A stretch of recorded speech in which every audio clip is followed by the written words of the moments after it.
क्या जेजेपी और कांग्रेस को तोड़कर हरियाणा की सत्ता में कमबैक करेगी इनेलो? क्या फिर से होगा हरियाणा की राजनीति में इनेलो का उदय? आपकी जानकारी के लिए बता दें कि अब अभय चौटाला के हाथों इनेलो की कमान है।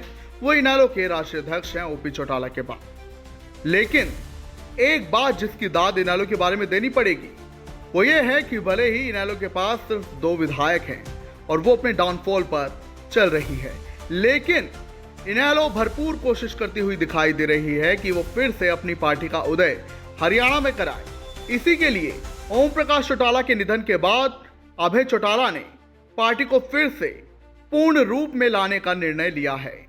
और वो पार्टी जो कि पहले थी हरियाणा में, वो सभी नेता जो कि इनेलो को बनाते थे, उन सभी की वापसी की बात अभय चौटाला ने कही है। साथ ही अभय चौटाला ने यह भी कहा कि जो मान सम्मान अशोक अरोड़ा को इनेलो में मिला वो कांग्रेस में नहीं मिला है। वो ये बात कहीं ना कहीं जानता है।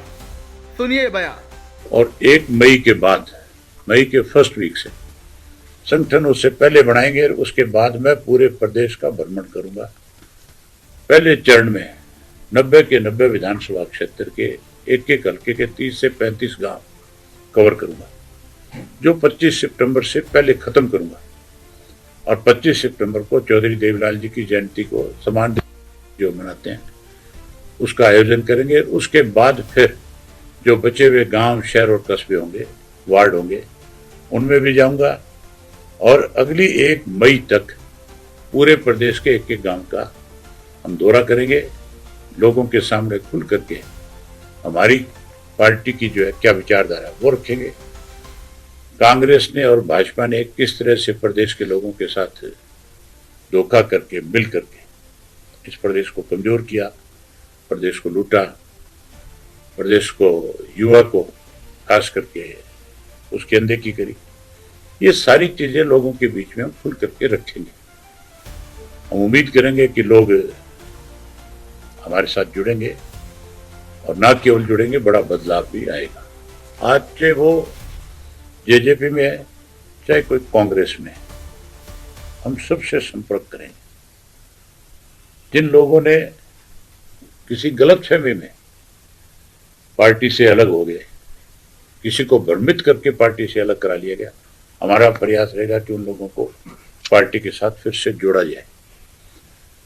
जहां तक आप अशोक अरोड़ा की बात करते हो, अशोक अरोड़ा अगर स्वयं आज की तारीख में वो महसूस तो करता है इस बात को, कई कुछ वो एक अलग बात है, लेकिन दम वहां भी घुट रहा है, आज परेशान है।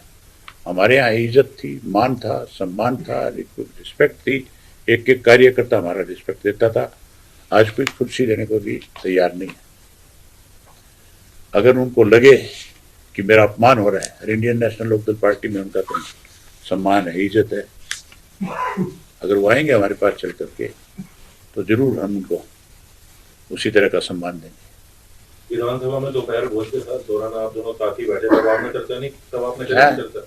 विधानसभा में दोपहर भोज के दौरान आप दोनों साथ बैठे। मैं इस चीज की पहल करूं उनके लिए, क्योंकि वो मेरे से बहुत ज्यादा इंडियन नेशनल लोकदल पार्टी को जानते और समझते हैं। उनको किस तरह का सम्मान इंडियन नेशनल लोकदल पार्टी ने दिया, उनको खुद को इस चीज का एहसास होना चाहिए। इसके साथ साथ हमने एक फैसला और लिया है, हम अपनी पार्टी की गतिविधियां जारी रहे, उसके लिए 7 कार्यक्रम हम पूरे साल में करेंगे। पहला कार्यक्रम जिसकी शुरुआत आगे जो आने वाला समय है जो होगी, वो है 25 सितंबर का चौधरी देवीलाल जी का सम्मान दिवस। हम उसको बहुत बड़े पैमाने पर मनाते रहे, और अब की बार मुझे उम्मीद है कि पिछले सारे रिकॉर्ड टूटेंगे। बहुत बड़ी संख्या में लोग आएंगे और बहुत बड़ी संख्या में लोग आकर के चौधरी देवीलाल के प्रति जहां अपनी श्रद्धांजलि अर्पित करेंगे, वहीं पार्टी को मजबूत करने के लिए भी संकल्प लेंगे। उसके बाद अगला कार्यक्रम हम करेंगे 17 अक्टूबर को। 17 अक्टूबर जो है वो इंडियन नेशनल लोकदल पार्टी का स्थापना दिवस है। इस दिन पार्टी की रजिस्ट्रेशन हुई थी। इसको हम स्थापना दिवस के रूप में मनाएंगे। और बूथ के स्तर पे इसको मनाने का काम करेंगे। उसके बाद अगला कार्यक्रम आएगा 20 दिसंबर को, चौधरी ओम प्रकाश चौटाला जी की पुण्यतिथि है। उसको हम लौह पुरुष दिवस के रूप में मनाएंगे। इसको भी पार्टी जो है पूरे प्रदेश भर में डिस्ट्रिक्ट हेडक्वार्टर के ऊपर भी और बूथ स्तर पे भी मनाने का काम करेगी।